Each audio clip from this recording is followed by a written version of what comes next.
لو جاتلك الفرصة إن أنت تعيش حياة مش حياتك وحكاية مش حكايتك، هتعمل إيه؟ ده اللي حصل مع تسنيم، وعاشت قصص وحكايات لما قررت تغير قصتها، والنهاردة هنعيش معاها حكاية حقيقية جديدة. يلا بينا نبدأ. أنا جاهزة أعيش قصتي وحكايتي الجديدة. أنا مش هعرف أعمل اللي أنت بتقوله عليه ده يا محسن. مفيش حل تاني يا تسنيم، يا تعملي زي ما بقولك أو انسي إنك هتشوفيني تاني. بس أنا خايفة قوي. تاني يا تسنيم، مش احنا خلاص اتفقنا إن احنا ننفذ النهاردة؟ حاضر حاضر، يلا بينا. تسنيم في تانية جامعة، محسن ابن عمها أكبر منها بسنتين، وقبل اليوم ده بشهر وشوية. يا تسنيم مش هينفع نفضل كده، أنا هخلي أبويا يكلم باباكي. بس يا محسن انت عارف ان بابا ممكن يرفض. ليه يعني؟ اولا انا لسه بدرس، وكمان انت ناسي موضوع الورث. طب وأنا ذنبي ايه يا تسنيم؟ أبويا اللي عمل كده مش أنا. لا لا لا لا، انا خايفة قوي، ممكن بابا يرفض. هو انت مش عايزاني ولا ايه؟ لا طبعا يا محسن عايزاك، بس انا بفكرك. طب حتى نستنى لما اخلص. لا، ما أنا هخطبك بس وبعدين بعد ما تخلصي نبقى نتجوز. يعني انت شايف كده؟ أيوة، وكمان لازم تكوني موافقة ومتمسكة بيا لأن أكيد باباكي هيرفض زي ما احنا متوقعين. اكيد طبعا، انا لا يمكن اوافق على حد غيرك يا محسن ابدا. خلاص اتفقنا، وأنا هكلم النهاردة بابا وهو يبلغ عمي بكل حاجة. واول لما محسن روح البيت. ازيك يا حاج، عامل ايه؟ أهلا بابني سندي. بقولك كلم عمي بقى النهاردة. يعني خلاص وافقت؟ عيب يا حاج، أنا قلتلك إن الموضوع ده خلصان من أول لحظة. راجل من ظهر راجل صحيح.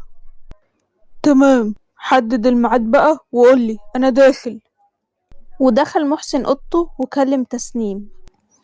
أيوة يا حبيبتي، أنا كلمت بابا وسبته بيتكلم باباكي أهو. بجد؟ يا رب يوافق بقى ويكون خير. إن شاء الله يا حبيبتي. طب معلش أنا هقفل معاكي، في واحد صاحبي بيكلمني. ألو، أيوة يا جميل. كده يا محسن من الصبح ما كلمتنيش. يا تونة حقك عليا، أنا من الصبح في مشاكل. ليه بس؟ ايه اللي حصل؟ ما تشغليش بالك، هو كله هيتحل. المهم قوليلي انت عاملة ايه؟ كله كويس، بس انا عايزة اقولك على حاجة. قوليلي. فاكر سيد؟ ماله، هو الواد ده رجع يكلمك تاني؟ لا بس جه يتقدم لي. نعم يا اختي.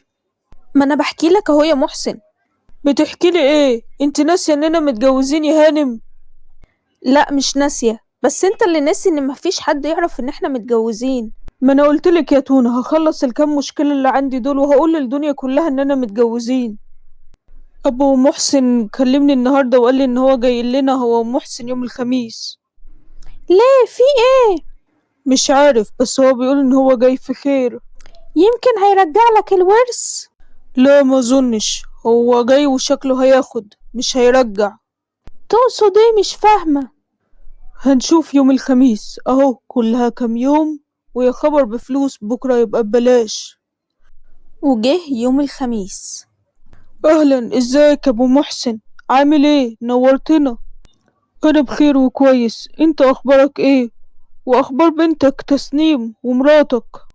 كلنا بخير نشكر ربنا. طب بص، علشان ما اطولش عليك، انا عايز اخد تسنيم لمحسن ابني. انت بتقول ايه؟ تسنيم لمحسن؟ ايه هو محسن وحش؟ لا، بس تسنيم لسه صغيرة، وبعدين انا مش هجوز بنتي لحد من العيلة. يعني انت بترفض ابني؟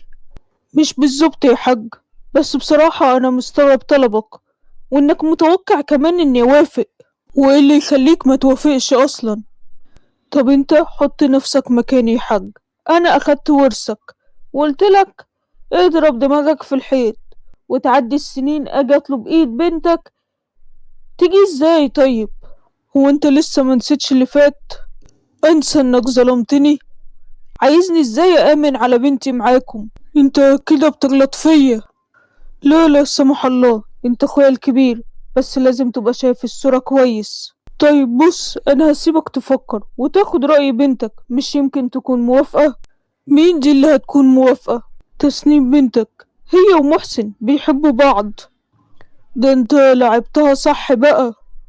انا قلتلك اللي عندي، فكر ورد عليا.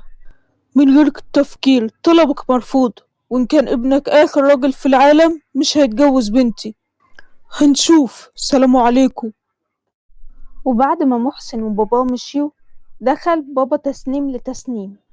تسنيم، هو اللي عمك بيقوله ده صح؟ قال ايه يا بابا؟ إنك بتحبي محسن ابنه. بصراحة ايوه بحبه.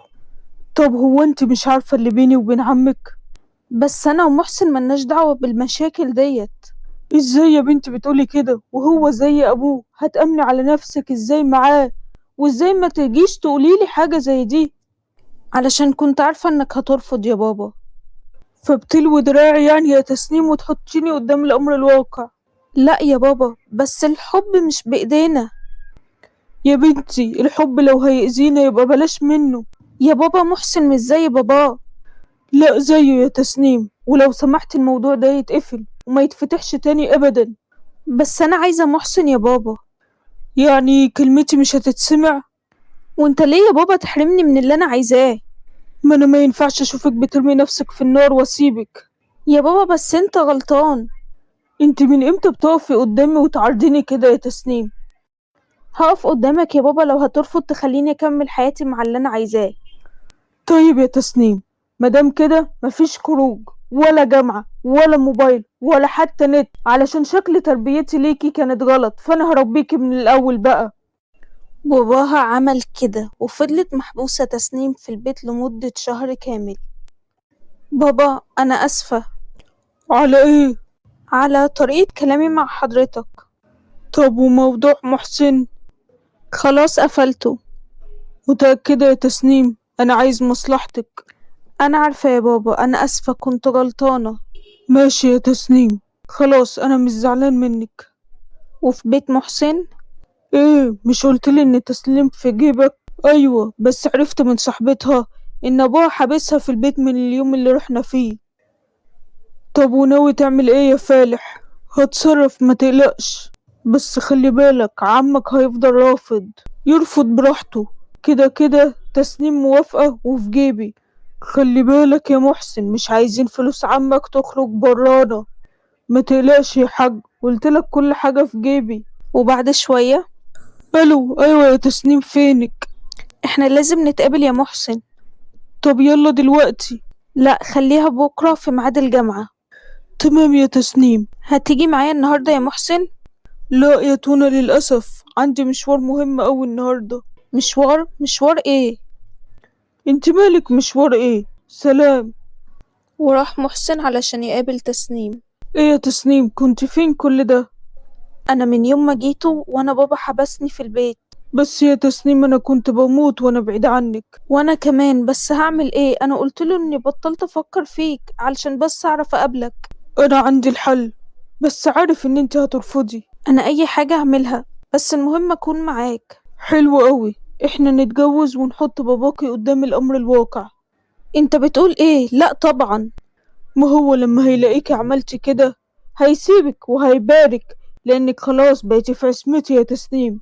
غير لما تكوني حرة هيعاند. صدقيني ده الحل الوحيد. بس يا محسن. بس ايه يا تسنيم، انت كل ده بتضحكي عليا ومفهماني انك عايزاني؟ صدقني انا بحبك. يبقى تعملي اللي بقولك عليه. طب سيبني افكر. من غير تفكير، هو كام يوم ونتقابل ونطلع على المأذون. وبعدها بكام يوم؟ انا مش هعرف اعمل اللي انت بتقوله عليه ده يا محسن. مفيش حل تاني يا تسنيم، يا تعملي زي ما بقولك او انسي انك هتشوفيني تاني. بس انا خايفة قوي. تاني يا تسنيم؟ مش احنا خلاص اتفقنا ان احنا ننفذ النهاردة؟ حاضر حاضر يلا بينا. ومحسن اخد تسنيم ووداها المكتب محامي. ايه ده محامي مش مأذون. ما انا للأسف اكتشفت اننا المأذون لازم يبقى باباكي يكون موافق. يعني ايه؟ ما تقلقيش، احنا هنتجوز بس عرفي يا تسنيم، ولما باباكي هيلاقي كده هيوافق على طول. ايه؟ لا لا لا لا، انا ما اقدرش اعمل كده. وفي اللحظة دي كانت تونة ظهرت. انا برضو يا محسن قلت انك هتعمل كده. انت بتعملي ايه هنا؟ مين دي يا محسن؟ انا مراته اللي اتجوزها قبلك في نفس المكان، وجايه الحقك واقولك اهربي.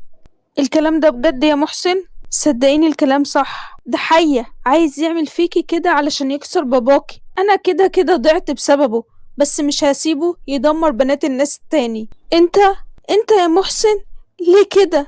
ده انا حبيتك، ده انا اتحديت الدنيا كلها وكنت هتجوزك من ورا ابويا. عملتلك ايه علشان تعمل كده؟ فعلا بابا عنده حق ان انت زي باباك. لو شفتك قربت مني تاني هيكون اخر يوم ليك يا محسن. وفي اللحظة دي كانت رجعت تسنيم لحياتها الحقيقية. ازاي في كره كده وقلوب البنات ان هم يكسروها بالسهولة دي ويضحكوا عليها؟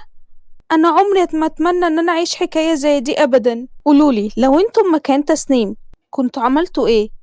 هتكملوا في الحكاية والقصة دي ولا تختاروا قصة جديدة وتعيشوا حكاية تانية؟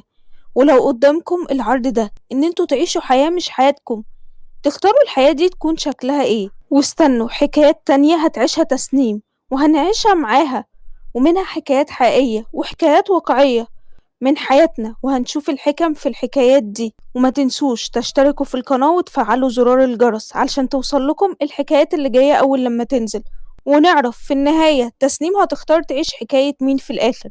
ولو عجبتكم حكاية النهاردة ما تنسوش تقولولي في الكومنتات واللايك والشير، واستنوني في الحكاية اللي جاية من حكاية مريان. باي.